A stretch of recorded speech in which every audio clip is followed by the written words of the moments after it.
Ուղերձը միակն է, այստեղ գտնվողների կարծում եմ, դա դատապարտել Նիկոլ Փաշինյանի բռնաճնշումները հայ առաքելական եկեղեցու դեմ, այս բռնաճնշումները ոչ միայն հակաեկեղեցական են, այլ նաև հակաքրիստոնեական են, որովհետև արդեն իմ մոտ կասկածներ չի հարուցում այն, որ Նիկոլ Փաշինյանի այս գործողությունները պայմանավորված են Փաշազադեի հրահանգով, որովհետև հայ առաքելական եկեղեցին այս բռնաճնշումներից առաջ եկեղեցու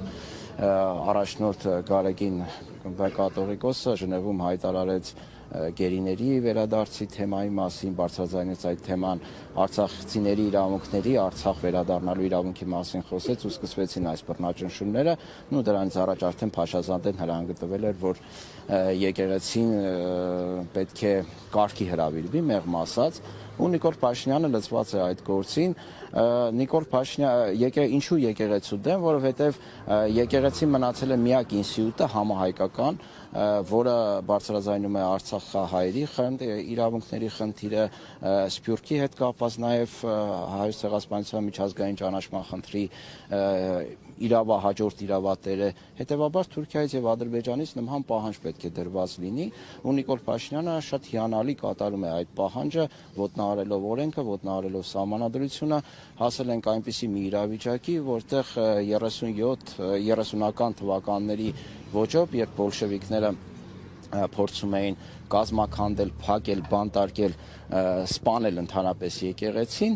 իհարկե իրենց չհաջողվեց, որովհետև քաղաքականություն փոխվեց, հիմա Նիկոլ Փաշինյանը, ես կարծում եմ, գլխում է 36-37 թվականների այդ բռնաճնշումները, հակաաստվածային այդ շրջանի բռնաճնշումները, մնացել է միայն Նիկոլ Փաշինյանը երևի, ասենք, հատուկ ծառայություններին հրահանգի կաթողիկոսին այնտեղ խեղդամահ անեն կամ չգիտեմ ձերբակալեն, եթե 37 թվի հետ ենք այլ համեմատականներ անում, որովհետև չի արել այնպիսի բան, որ չեն արել այնտեղ բոլշևիկները բանտարկելով սրբազաններին, հոգևորականներին։ Մենք պետք է հասկանանք, որ այստեղ Նիկոլ Փաշինյանը ընդհանրապես չի դրել եկեղեցու բարեփոխման, եկեղեցու մաքրման խնդիր, այլապես մենք չենք տեսնի իր կողքին հայտնի եպիսկոպոսներին, հատկապես Կճոյանին, որը ինքը իրենով մարմնացում է այն արատների, որի մասին խոսում է Նիկոլ Փաշինյանը, եկեղեցու եւ սրբազանների հետ կապված, անգամ իր հայտարարությունները կան, ազգային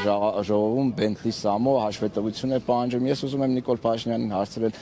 արդյոք դուք այդ հանդիպման ժամանակ քո ասած Բենթլի Սամոյից հաշվետվություն պահանջել եք իր Բենթլիի հետ կապված, օֆշորային սկանդալի հետ կապված, Կճոյանով ես ուզում բարեփոխել հայ առաքելական եկեղեցին, այսինքն սա խեղ կատակություն է եւ Արշակ Սրբազանի ձերբակալությունը լրիվ 37 թվականի մատնության տրամաբանության շրջանակներում է, ինչ որ մեկը 7 տարի առաջ տեղի ունեցած դեպքի հետ կապված, ես իմիշ մատնություն է տալիս, 7 տարի հետո գալիս է մարդ եք ձերբակալում։ Ես հիշում եմ նախորդ տարի համահեղինակել էիք մի ֆիլմ, որտեղ ներկայացվում էր նաև մեր աղետների պատճառը, անմիաբանությունը, նաև անտարբերությունը կատարվողի հանդեպ, ինչու չստացվեց պատմության ընթացքը փոխել, եթե դասեր ունեինք ու այդ դասերից տեղյակ էին տարբեր շրջանակներ։ Գիտեք, այդ առումով շատ դժվար է ասել, նախ միաբանությունը ես կարծում եմ այդքան էլ տեղին չէ սպարակայում, որովհետև երբեք էլ միաբան չեն եղել, ոչ միտեղ միաբանություն առանձնապես չկա, բայց հասարակության մի ստվար հատված միավոր նույն Սարդարապետի ժամանակ միասնություն չի եղել, բայց գալիս է մի պահ, որ ազգի մեծամասնությունը առողջանում է եւ սկսում է դիմադրություն ցույց տալ ու կարծում եմ, որ հիմա սահմանավորվում է այդ գործընթացը եւ Նիկոլ Փաշինյանը հենց դրանից է վախենում, որովհետեւ սա նման է հուսահատ քայլի Նիկոլ Փաշինյանի կողմից, որովհետև հասկանում է, որ այդ կոնսոլիդացիան միավորում կոչված ազգի մեծ մասի շատ շուտով տեղի է ունենալու։ Հետևաբար միակ տարբերակը, ինչը յուրահատուկ է բոլոր բռնապետներին, բանտերը լցնել այնպիսի մարդկանցով, որոնք կոշտ հակադրվում են իր բռնապետական ռեժիմին։ Որ այստեղ նաև զարմանալի է, մի քիչ շեղվում եմ հարցից, միջազգային կառույցների, արևմտյան երկրների դեսպանատների, այն հասարակություն կոչվողների քար լռությունը, ձկան նման լռությունը։ Զարմանալի է, թե ենթադրել հաշվի առնելով այս Դե ես մեղմ եմ տարածաշրջանի- արտահայտվում զարմանալի ասելով, որովհետև հասկանալի է, չէ, իրենք պատվեր են կատարում քաղաքացիական կոչվածները, որոնք նախկինների ժամանակ իրենց ճղում էին տարբեր, ասենք ոստիկանը մի հատ փոքր հրում էր ինչ որ մեկին, միջև Եվրամիություն զեկույցներ էին գրում, դատապարտում էին, դեսպանատները, ասենք, մարդիկ էին ուղարկում, բանակցում էին, չգիտեմ, ասենք մի հատ աղմուկ էր։ Հիմա որ 4-ը սրբազան ոչ մի բանի համար բանտարկված է, պլյուս այլ բանտարկյալներ, այլ թեմաներով քաղաքական հետապնդվողներ, ոչ մեկի ձայնը դուրս չի գալիս։ Ես հասկանում ես, որ սա իրականում մեծ պատվեր է եւ այս պատվերը սպասարկում են նաեւ այդ կառույցները, այդ քաղաքացիական կոչվածը, նաեւ արևմտյան երկրների այդ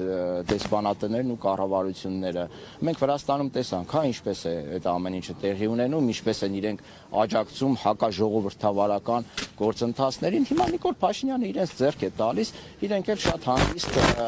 աչք են փակում այս ամեն ինչի վրա, բայց եթե տեղը գա, Զելենսկի դեպքում ո՞նց եղավ։ Ասենք շահերը ոտնահարեց իրենց ներկայացրած միանգամից շուտ կոռուպցիոն սկանդալ բան եղավ ի հայտ եկավ։ Հիմա Նիկոլ Փաշինյանի պարագայում նույնն է։ Հենց սկսի